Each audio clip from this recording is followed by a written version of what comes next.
Donald Trump has branded Prince Harry an embarrassment, saying he is whipped by Meghan Markle who leads him around by his nose. The outspoken former U.S. president slammed the Sussexes during a sit-down with Piers Morgan in his exclusive TalkTV interview. He made his opinions about Meghan well known during the world-exclusive chat, claiming she keeps her hubby on a tight leash. Donald Trump: I'm not a fan of Meghan, and I wasn't from the beginning. Poor Harry is being led around by his nose. And I think he's an embarrassment. And I think when she spoke badly of the royal family, but in particular the Queen, I met the Queen. It was supposed to be for 20 minutes. Piers Morgan: I saw you just after you saw her. Right. It was supposed to be just a quick meeting. And it was beautiful. The pomp and ceremony, nobody does it like the English. I don't know what it is. But nobody does it. We have a certain style. But I met her and it turned out to be more than an hour, substantially, because she liked me and I liked her and she let it be known. She liked me and I let it be known.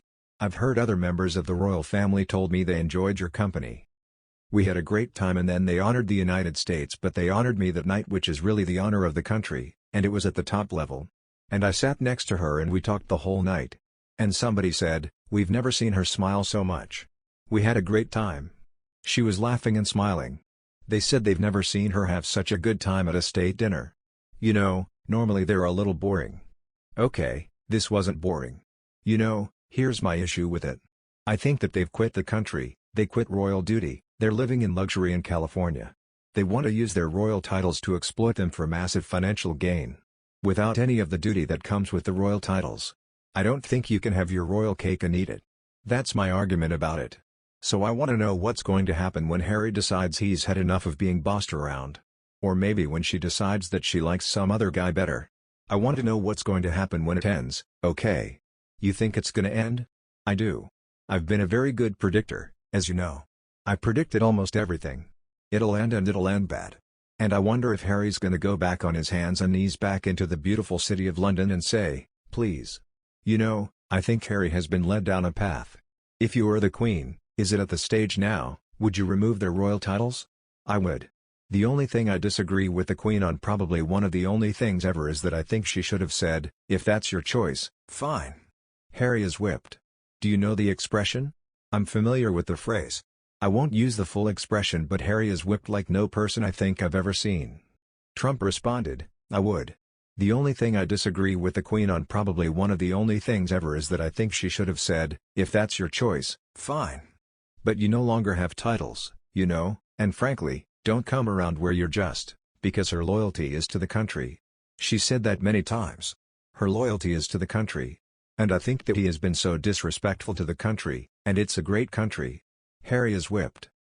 The interview included Trump saying that he expected the Sussexes' marriage to end with either Meghan deciding she likes another man better or Harry deciding he did not like being bossed around by the Duchess. Trump said that he wants to see what happens when the couple split, adding that he thinks the couple will divorce and that he had been a good predictor over such matters in the past. Trump also ripped into Meghan in an interview with GB News' Nigel Farage last year. He said, I'm not a fan of hers. I wasn't from day one. I think Harry has been used horribly. I think someday he will regret it. He probably does already. I think she's been very disrespectful to the royal family, most importantly to the Queen, and from day one I never got it. It comes after Trump released an audio recording that seemingly refuted an edited video clip that appeared to show him storming out of a sit-down interview with Piers. A 30-second trailer, released on Wednesday, depicted Trump abruptly ending the interview after Morgan challenged Trump's stolen election claims and ordering the crew to turn the cameras off as he gets up from his chair and storms off. Very dishonest, he mutters. But the audio recording, provided by Trump's spokesman to NBC News, indicates that the interview ended with the two men thanking each other for a great interview and laughing, with no sign of Trump storming off the set.